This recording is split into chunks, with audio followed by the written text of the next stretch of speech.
Empire.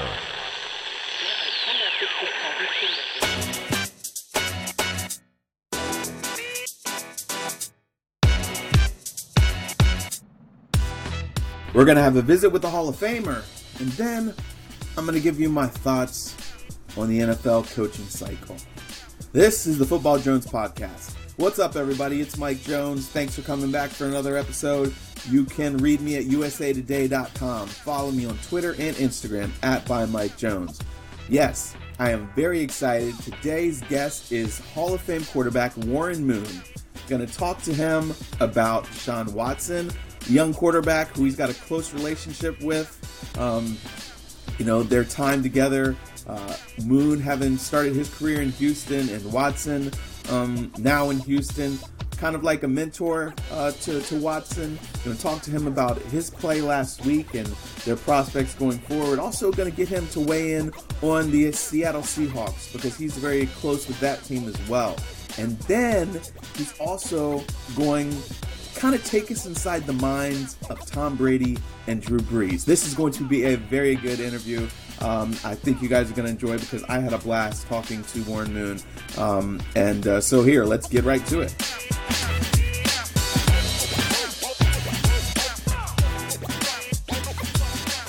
All right, so here we are with the Hall of Famer Warren Moon. Thank you so much for your time. I wanted to get you on the podcast because obviously you've got a lot of familiarity with Deshaun Watson, with Russell Wilson, the Seahawks, and a lot of the topics that are going on right now. What did you think of Deshaun Watson's performance last week as he kind of carried his team to that victory? I thought overall it was a very gutsy performance by Deshaun last week. The first half wasn't very exciting at all. He missed on a lot of throws. He took some sacks in the pocket trying to create some things with his legs that didn't work out. But you got to really see the character this young guy has and the grit and the determination that he has in the second half, coming back from 16 points down, and just kind of willing his team to a win that day when things weren't going perfect. And, I've watched him do that before in college, coming back from behind against Alabama, so I knew he had it in him. He's one of those guys that plays his best football at the biggest times of football games, and that's something I told him before the game, just to be big when you need to be big. And there's no question he was big in that second half with that great comeback and going into overtime. And he made some miraculous plays that will probably always be highlights in NFL history. What is that like, having that pressure, that adrenaline rush? Is the game is on your shoulders? You obviously need to remain within yourself, but at the same time you have to up your game.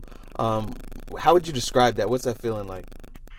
Well, that's why you play that position. That's why everybody doesn't want to play that position, because they don't want to feel that type of pressure. They don't want that type of responsibility when it comes to that part of the game.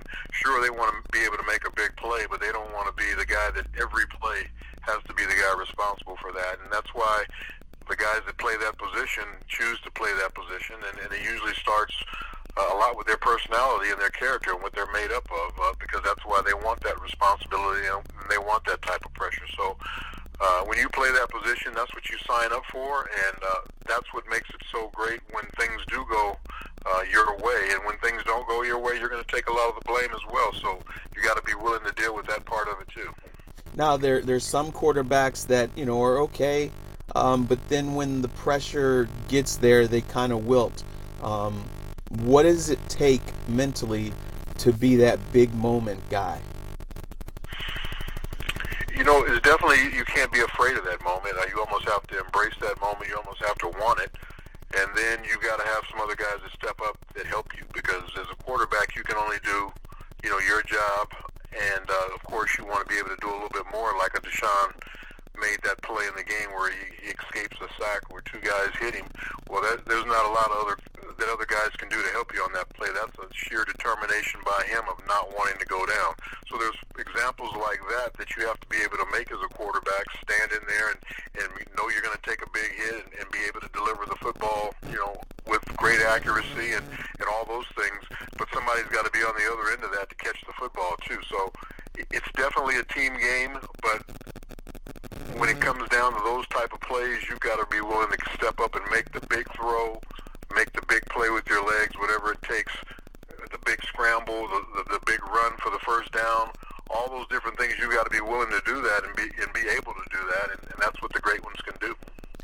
You know that city very well. How much do you think that playoff win meant to that city last week?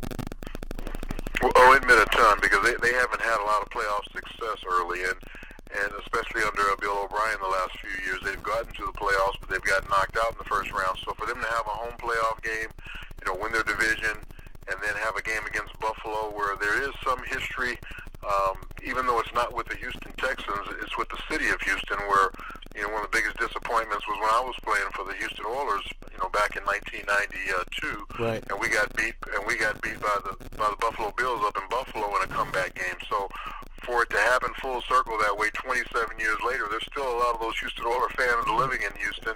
So I'm sure they got a little bit of redemption because of the way the Texans came back and won that football game in overtime. Now, obviously, Deshaun has a big task. He's got a shootout coming with Patrick Mahomes. What kind of advice would you give him going into this game? It would basically be the same, but just try and get off to a better start, because you don't want to spot this team, Kansas City, too many points, because they tend to get off to really fast starts, especially at home, and you don't want to dig that deep a hole like you did last week. Buffalo doesn't have the same type of explosive offense or scoring offense that Kansas City does, so you want to keep this game closer, and the closer they can keep the game going into the fourth quarter, the more Deshaun Watson and his abilities to win the game in the big moments come into play, and that's what happened earlier this year. They beat Kansas City in Kansas City because the game was close in the fourth quarter, and Deshaun made plays in the fourth quarter, and they won the football game. So they want to have that same type of script going in this time. You don't want to get too far behind. You want to keep it close going into the fourth quarter, and then rely on your quarterback to make big plays down the stretch. Now, we're going to switch over to the Seahawks, who you have good familiarity with as well. What are you expecting from them? They've been scrappy. They play well on the road, but going to Green Bay is a different experience there at Lambeau Field. Yeah, it is a different experience, and they haven't had a lot of success going back there in the playoffs. They've done well against Green Bay at their place at CenturyLink Field, but going back to Green Bay, it hasn't been a good place for them. So, again, it's going to be the same type of ingredients to win this football game. You have got to stay close and match the enthusiasm and the intensity of the Green Bay Packers as they come out of that locker room with the fans, going nuts. This team has been off for a couple of weeks. They're itching to play. They're going to come out with a lot of energy, a lot of emotion, and you've got to be able to withstand that emotion early, not let the game get away from you, because, again, the Seahawks have one of the best quarterbacks there is in the fourth quarter as far as winning football games, and that's how they've won their football games since Russell Wilson has been there. The games have always been close. They've never been beaten by more than 14 points too many times since he's been there, but they have a lot of one-score wins, and I think they lead the league this year in one-score wins because the games are always tight, but he always finds a way to make a play down the stretch. So if you're the Seahawks, you want to keep this game close early, and again, rely on your young quarterback in Russell Wilson to make the plays that it takes to win the football game in the fourth quarter. What do you remember about playing at Lambeau Field? First off, you're kind of in awe about it just because you know the history. I follow the history of NFL and professional football from almost its inception, and I've read everything on it, so I know about the great games that were played there, and I know the great players that have played for the Green Bay Packers, and I had met some of them prior to going there to play. So that part of it, once you get over the awe of that, now you have to go and play against a pretty good football team in front of a fan base that loves their Packers. Everywhere you go in the city, there's a street named after a Packer. There's a restaurant named after a Packer. Everybody's in Packer gear, the way they dress there. So you're definitely intimidated a little bit by the atmosphere when you go into Green Bay. And once you get over that and are able to settle down and the game starts, that's when it becomes just another football game. But there's a lot leading up to it. If you let it get to you, you can get psyched out by the whole thing. What was your most memorable game at Lambeau Field? Did you have one? Probably probably beating them there when I was with the Vikings. That's a tough place to beat the Green Bay Packers. And I played them twice a year when I was with the Vikings for those 3 years. So having a chance to go in there and beat them there it was difficult, but got it done. And I had a couple of other wins there with other teams. I think when I was with Houston, we went in there and won another time. So it's not an easy place to play. I've lost my share of games there as well. But like I said, it can be an intimidating place because of the history and the tradition that's there. Now, your 40,000 yard, when you went over that mark, was that at Green Bay or was that in Minnesota? I can't remember. That I can't remember either. You're talking a long time ago for me. Okay. But hopefully it happened in Green Bay. Gotcha. Now, another one I wanted to talk to you about is you played past 40. We got Tom Brady and Drew Brees, and, there's uncertainty about, okay, what's going to happen with those guys. What does it take to maintain, not just physically, but mentally, the sharpness to want to continue to play past 40 when you've already accomplished a lot? How did you do it, and what do you think is going through their heads right now? Well, it's their competitiveness, and that's what makes them who they are. And as long as they keep that competitive edge and want to keep setting goals to do better than what they've already done, that's part of it. I think both of those guys came into the league with a chip on their shoulders. Tom being a 6th-round draft pick and Drew being a 2nd-round draft pick, both thinking they should have went higher in the draft than they did. So they played with that a long time. They're both very talented guys. They're both two of the hardest working quarterbacks you're ever going to be around, so that has a whole lot to do with it. But it's their competitiveness that keeps them going at this age, and that's kind of what kept me going. I was competing to just to see how much better I could get, how much longer I could go, because most guys would tell you, you try and play this game as long as you can, because once you can't play it anymore, there's no going back. You can't wait 5 years and then go back and try and play again. So you get everything you can out of it while you're out there. And the better you take care of your body like I did, or the way Tom does, or the way Drew does, and the way they train in the off season, and then staying away from major injuries. Tom has only had really one major injury. It was way back in 2008. And Drew has had his share of injuries, but he's been able to bounce back from them. And I think he uses those as a motivator to get him going again. So everybody motivates themselves in certain ways, but those two guys are the ultimate competitors. They're the hardest workers, and they just want to keep playing the game because they love it. I think Tom generally loves the game. Anybody who's accomplished as much as he has and still wants to play this game, he has to have a pure love for it. Now, what is it like relating to guys that, you could be their dad? Really, when you're 40 plus and you got young guys coming in, what was the challenge of still connecting with your teammates despite being different generations? It's kind of a give and take for both of us because, say when I was with Seattle, I went into there, and Sean Springs, who was a corner at that time, he was a 1st-round draft pick.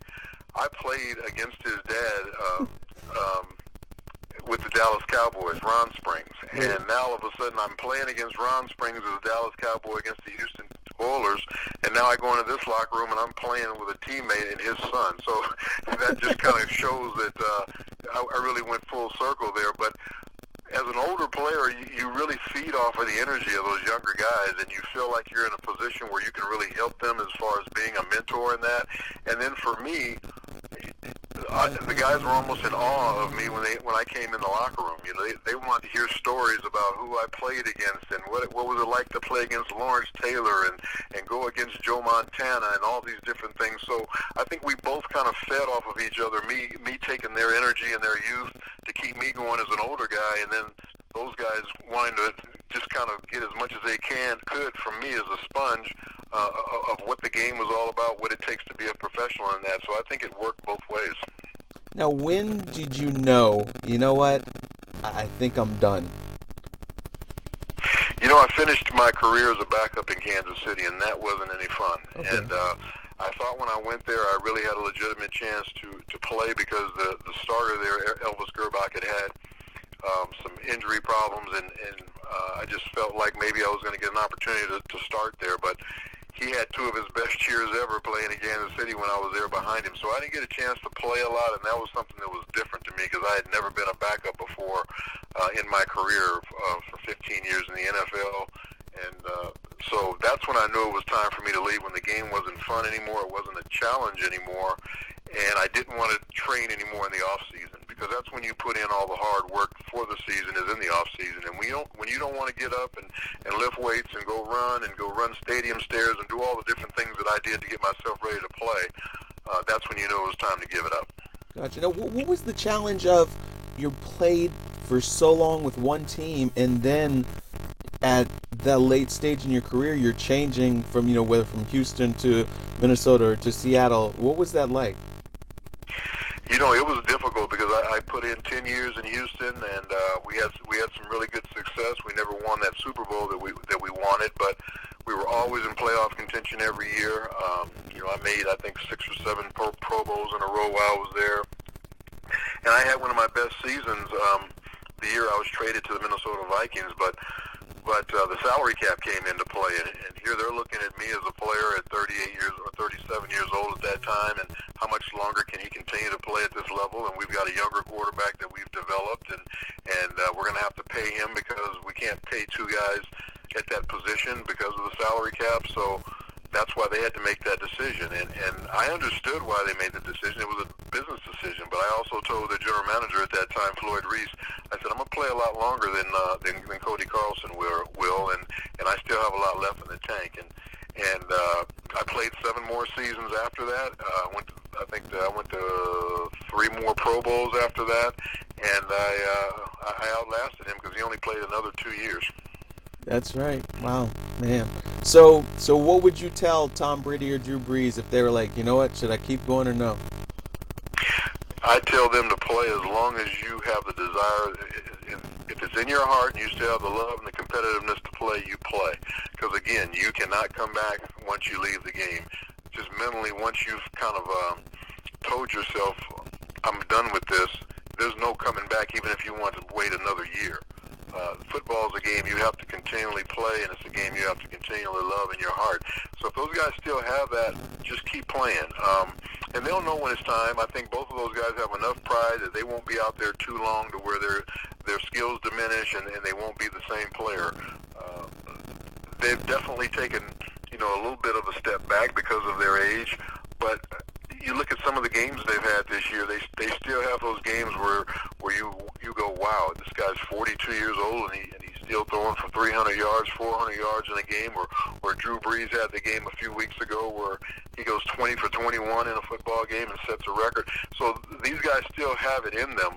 They might not have it on as much of a consistent basis, but if you put the right players around them, where they can't maybe carry a football team like they used to, maybe they need a little bit more help, but they are still very, very good quarterbacks.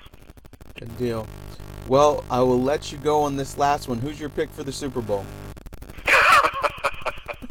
Wow, it's a little early for that, don't you think? I just like trying to look at the matchups in the championship games. I'd like to see Kansas City and Baltimore in the championship game in the AFC, and then I'd love to see the Seahawks and maybe the I don't know, San Francisco 49ers in the NFC Championship. That would be good. That'd be a great championship. That would be. Who wins those ball games? I don't know. I'd have to give the edge right now to Seattle because of the quarterbacking, and I'd have to give the edge in the AFC to Kansas City because I just think they've been there. They were there last year. They know why they got beat last year, and I think they're back to redeem themselves.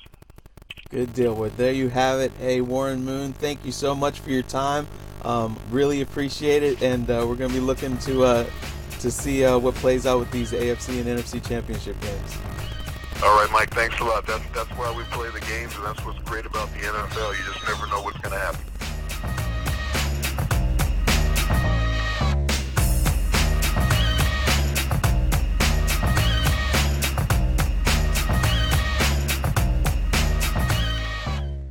All right, there you have it. Hope you enjoyed that. Every single time I talk to Warren Moon, I feel like I learned something. He's just so great, full of insight, and so I hope you guys enjoyed that. And now, as we wrap up the episode, we're talking the NFL coaches. So there were 4 openings: the Redskins, the Panthers, the Cowboys, the Giants. Oh, 5. And the Cleveland Browns.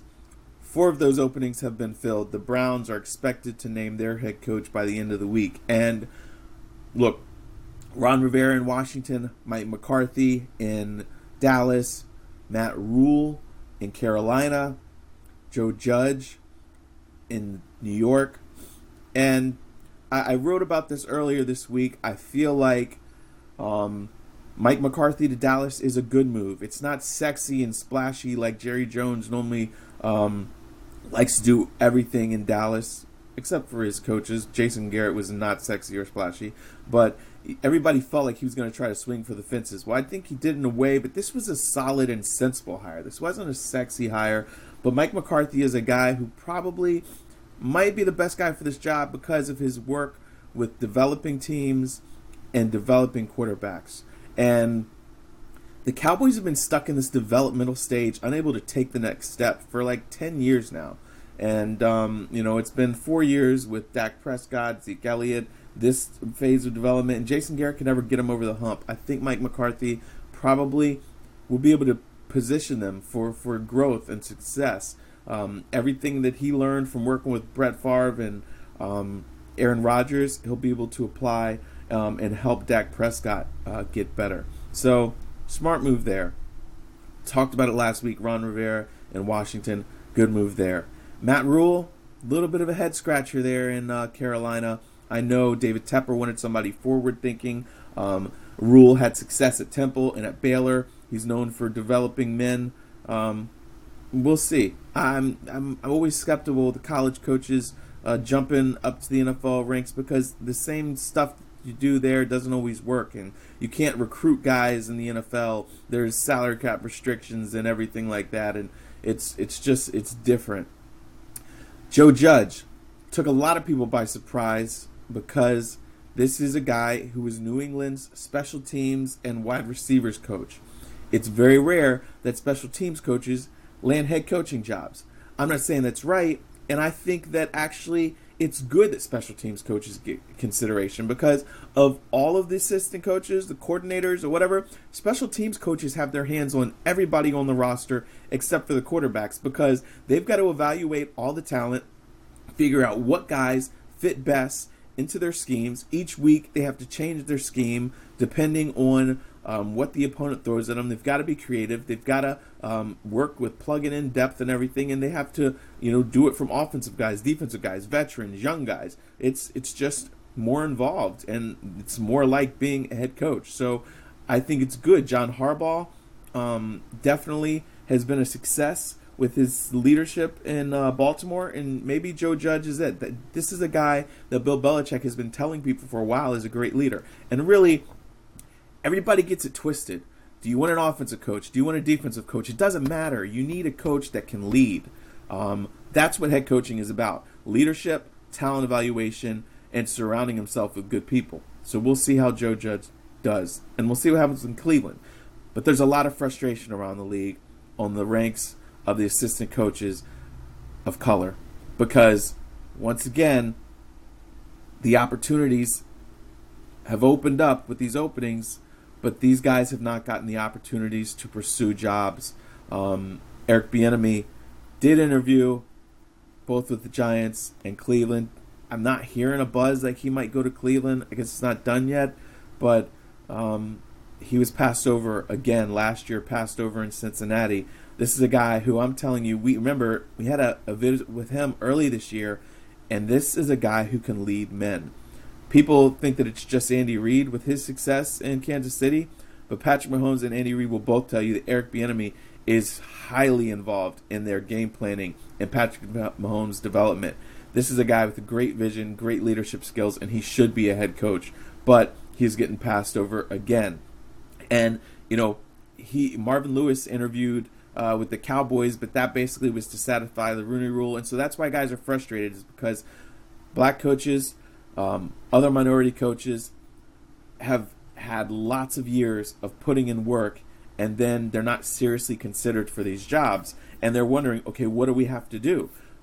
Every year the standard changes. They want a hotshot offensive mind or play caller, and oh, these guys don't fit this that mold because they don't work with the quarterbacks. If they're a defensive coordinator or offensive coordinators, there's not a lot of black offensive coordinators. But as it's Joe Judge, a special teams coach, can get consideration, why can't a running backs coach? Why can't a linebackers coach? There are really talented, strong leaders that are in the assistant coaches ranks who are not getting a chance to interview for these jobs. And yes, there's the Rooney Rule, but we've seen that doesn't work. Basically, it's just a token Negro rule. Seriously, that's what it is. It's like, oh, let's check off a box, interview a black dude, and then we can go with who we want. A rule is not going to change hearts and minds. For years, black quarterbacks were passed over because teams didn't think that owners, coaches didn't think they could lead. Same thing with coaches. Minority coaches don't get serious consideration because they just don't fit the image in owners' minds. When really, it's lazy thinking because owners, really, they're not great at hiring coaches.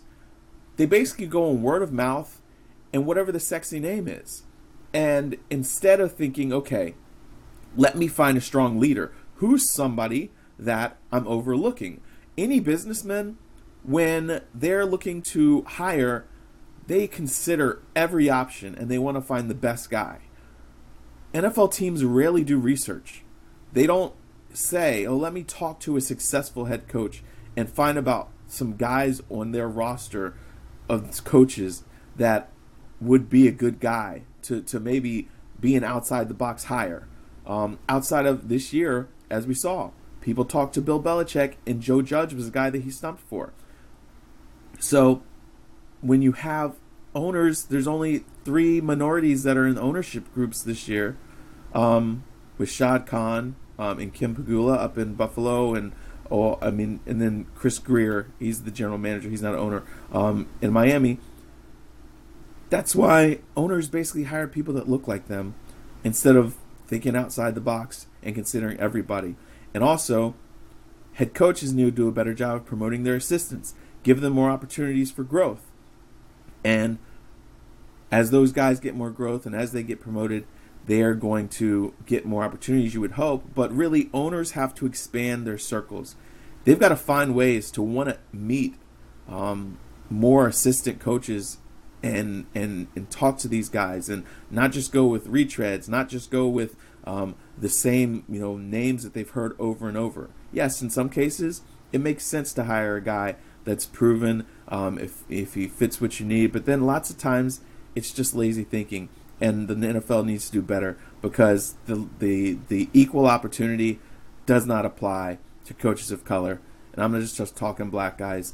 Ron Rivera, fortunately for him, Dan Snyder hired him. He's the first coach of color, full-time coach. They had a couple interims, but first full-time minority coach in the Redskins history. But otherwise, guys just really aren't taking minorities serious in the NFL.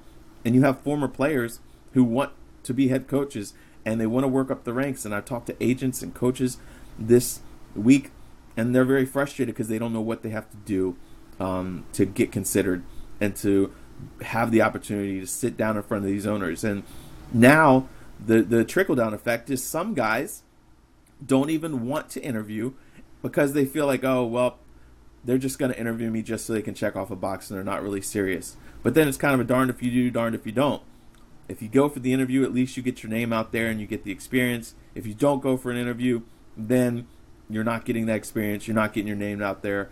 It's a really tricky situation. And I know that people in the league office are frustrated and want to try to help former players land coaching jobs and continue to grow in this league, and they just don't know what the answer is. And then really until hearts and minds change and owners realize that, hey, it's not just one image that makes a good head coach, then this isn't going to change. All right, well, I hope you guys have a great day. It's going to be another great weekend of NFL action. I will be up in Green Bay as the Seahawks take on the Packers, and we'll see how that goes. And I will come to you guys again Monday morning Thanks for listening. Read me at usatoday.com. Follow me on Twitter at Mike Jones, Instagram at @ByMikeJones. Email me at mjones@usatoday.com. And again, get this link, send it to a friend. Go on there, give me a rating. Let's get this listenership up, and we're going to continue to grow in 2020. Thanks. Have a great day.